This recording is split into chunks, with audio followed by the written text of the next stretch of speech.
নমস্কার বন্ধুরা, আজকে বহুদিন পর তোমাদের সামনে একটা ভিডিও নিয়ে এলাম। সবার আগে সবাইকে একটু গুড মর্নিং জানাই। এখন সকাল 7:30 মতন বাজে। আমি কিচেনে চলে এসেছি আর আজকে বার হচ্ছে থার্সডে। তো রান্নাঘর আমার সমস্ত ধোয়া পোছা রয়েছে, একটু চা বসিয়েছি, বাকি আমি বাসি কাজ সব সেরে নিয়েছি। আমি না চ্যানেলে অনেক দিন ধরে ভিডিও দিই না, জানো তো। তো চ্যানেলটা না অনেকটা আমার ক্ষতি হয়ে গেছে, প্রায় ওয়াচ টাইম আমার বাড়ছেই না, কমে গেছে। তো ভাবলাম এখন থেকে একটু ভিডিও ছাড়বো। চা হয়ে গেছে আর এক বাটি মুড়ি নিয়ে নিয়েছি, শুকনো মুড়ি দিয়ে একটু চা খেয়ে নিলাম। আর এখন বাসন দেখো, কত এঁঠো বাসন ছিল, ঠাকুরের বাসন সমস্ত ধুয়েছি। এই যে জামা কাপড় কেচেছি, জামা কাপড়টা রেখে দিয়েছি। এখন একটু মেঘ ওয়েদার করছে, একটু মেঘটা কাটলে গিয়ে মেলবো, ছাদে গিয়ে মেলে আসবো। তারপর এখানে কিচেনে চলে এসেছি। আমি একটু আজকে সোয়াবিন বানাবো, যেহেতু থার্সডে, আমরা থার্সডেতে ভেজ খাই। তো এখানে একটু সোয়াবিন বানাবো, বেশি কিছু সেরকম রান্না করব না। আর ওল আছে, ওলটাকে ভাতে দেবো। এদিকে ভাতটা আমি বসিয়ে দিয়েছি আর সমস্ত কেটে নিয়েছি। মশলা প্রায় নিরামিষ দিনে তো আলাদা করে করতে হয়, ফ্রিজেরটা বার করি না। তো একটু কাঁচা লঙ্কা বাটবো, টমেটো, আদা আর জিরা দিয়ে এই মশলাটা করব, যেটা সোয়াবিনের তরকারিটা। আর এখানে একটা বাতাবি লেবু নিয়ে এসেছিলাম, বাতাবি লেবুটাকে ছাড়িয়ে রেখেছি। স্নেহা খুব ভালো খায়, তো ওটাকে পরে কেটে দেবো। আর ফ্রিজে একটু সর্ষে বেটে রেখেছিলাম, এটা নিরামিষই, তো এই সর্ষে বাটাতে দিয়ে ওল ভাতেটা মাখবো, খেতে স্বাদ হয়, জানো তো। আর এদিকে দেখি চাল বাড়ন্ত ছিল, যেটুকু চাল ছিল বসিয়ে দিয়েছিলাম ভাত। আর এদিকে চালওয়ালা আবার চাল দিয়ে গেছে, আমি ফোন করেছিলাম। আর ড্রামটা মেজেও দিয়েছিলাম, শুকিয়েও গেছে। তো চলো আস্তে আস্তে চালটা ঢেলে নিই। আর এদিকে আর বলো না, গরমে পারছি না, জানো না, দুদিন ধরে ফ্যানটা না খারাপ হয়ে গেছে। মিস্ত্রিকে বলছি, ওরও টাইম হচ্ছে না আসার।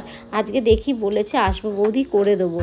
তো দেখি, আমি গরমে তা এত কষ্ট পাচ্ছি, রান্না করতে করতে একটু ফ্যানের তলায় গিয়ে বসি, সেটা আর হচ্ছে না। আর এদিকে ভাতটা আমার হয়ে গেছে, চাল ঢালতে ঢালতে। আর ভাতটাকে আমি উবুর করে নিই, আগে মাঠটা গেলে নিই। কলটা ছেড়ে নিলাম, যেহেতু প্লাস্টিকের পাইপ থাকে, তো এখান থেকে একটা গলে যাওয়ার ভয় থাকে আর একটা বাজে স্মেল আসে, ওর জন্য আমি এটাকে চালু করে দিই। আর দেখে স্নান সেরে আমি চলে এসেছি একদম ঠাকুরের কাছে। আজকে থার্সডে, অনেকক্ষণ লাগবে পুজো দিতে, ঠাকুরের কাছে বসে ঘট বসানো থাকে। আর আজকে না আমি ঘরটা নামাইনি, কালকে আর ভুলে গেছিলাম বুধবারে, ঘরটা ওর জন্য নামানো হয়নি। ঘটের ওপরেই আমি জল, ফুল, বেলপাতা, পান দিয়ে, দুর্ব দিয়ে, উলু দিয়ে বসিয়ে দেবো। তো ঠাকুরের আস্তে আস্তে সমস্ত বাসন মেজেছি, সেগুলোকে গুছিয়ে নিই, তারপরে মন ভরে পুজো দেবো। এদিকে পুজো হয়ে গেছে, দাঁড়াও তোমাদেরকে না একটু ঠাকুরের দর্শন করিয়ে দিই। ঠাকুরটা তোমরাও দেখো, আমার ভগবানকে আমি কিভাবে রেখেছি। আর আজকে বেশি কিছু দিতে পারিনি, একটু রসমালাই নিয়ে এসে ভগবানকে ভোগ দিয়েছি। এখানে আমার ঠাকুর রয়েছে, দেখো, মা লক্ষ্মী, গণেশ, ভোলে বাবা, পঞ্চতত্ত্ব, রাধা বলছি, লক্ষ্মীনারায়ণ, নৃসিংহদেব, জগন্নাথ, ছোট্ট একটা কৃষ্ণ আছে। আর ওপরে আছে ভোলে বাবা, পার্বতী আর মাতা রানী।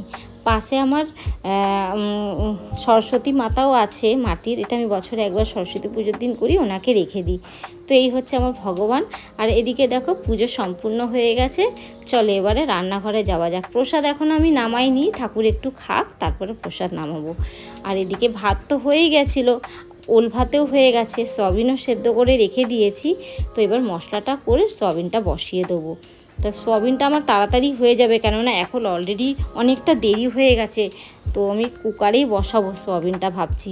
আর এদিকে দেখো 2টো বাজে, আর এই মিস্ত্রি ভাই এসছে লাস্ট পর্যন্ত। আমি আর একবার ডেকে এসছিলাম, তো এসে ঠিক করে দিয়েছে।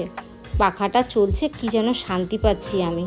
আর এদিকে মিক্সারে আমি লঙ্কা বাটাটা হয়ে গেছে, এত ঝাঁঝ বেরাচ্ছে, নাকে আমার লেগেছে, এত কাশি হচ্ছে। আর কন্টেনারটা ঢেলে ফ্রিজে রেখে দেবো। এটা নিরামিষ দিনে করেছি, তো নিরামিষ যখন মঙ্গলবার আর বৃহস্পতিবারে আমি নিরামিষ খাই, তো সেদিনই বার করব। তারপরে এখানে একটু আদা, কাঁচা লঙ্কা তো আছেই এর ভেতরে, আর একটু পাকা লঙ্কার মধ্যে কাশ্মীরি লঙ্কার গুঁড়ো দিয়েছি, জিরে, ধনে সব কিছু দিয়ে একটু পেস্ট করে নেবো। আর এদিকে কুকারে আমি তেলে গরম মশলা আর জিরে আর তেজপাতা ফোড়ন দিয়ে দিয়েছি। আলুটাকে এবার ভেজে নেবো, তারপরে মশলাটা কষাবো। মশলাটা কষিয়ে সোয়াবিনটা দিয়ে আর একটু কষাবো। আর এখানে একটা সিটি মারবো, এত সুন্দর হয় না খেতে। একটু নামানোর আগে ঘি, গরম মশলা দিই, খেতে খুব স্বাদ হয়। নিরামিষ, আমাদের বেশিরভাগ নিরামিষ দিনেই সোয়াবিনটা খাওয়া হয়, পেঁয়াজ রসুন দিয়ে খুব একটা খাওয়া হয় না। তো এদিকে আমার রান্না প্রায় শেষের দিকে এসছে, 2:30 যেন বেজে গেছে, মাথা যন্ত্রণা করছে, কিছু সকাল থেকে খাইনি, মা লক্ষ্মীর ঘট বসিয়েছিলাম, ওল ভাতাটা মেখে নিই, চলো এবার একটু খেয়ে নিই ভাত। স্নেহাও খিদে করছে, আর এই সর্ষে বাটাটা দিয়ে ওল ভাতেটা মাখবে একটু কাঁচা সর্ষের তেল দিয়ে, খুব স্বাদ হয়। তো ভিডিওটা আমি এই পর্যন্ত রাখলাম বন্ধুরা, দেখে তোমাদের ভালো লাগলে প্লিজ একটা লাইক করে যেও, আর চ্যানেলটাতে যদি কেউ থাকো নতুন একটু সাবস্ক্রাইব করে দিও। আর এভাবেই আমার পাশে থেকো তোমরা, তোমাদের সাপোর্টের আমার প্রয়োজন প্রচুরভাবে, তোমাদের সাপোর্ট ছাড়া একদম এগাতে পারবো না বন্ধুরা।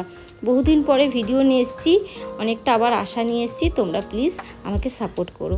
তাহলে আজকে আসছি, তোমরা ভালো থেকো সবাই।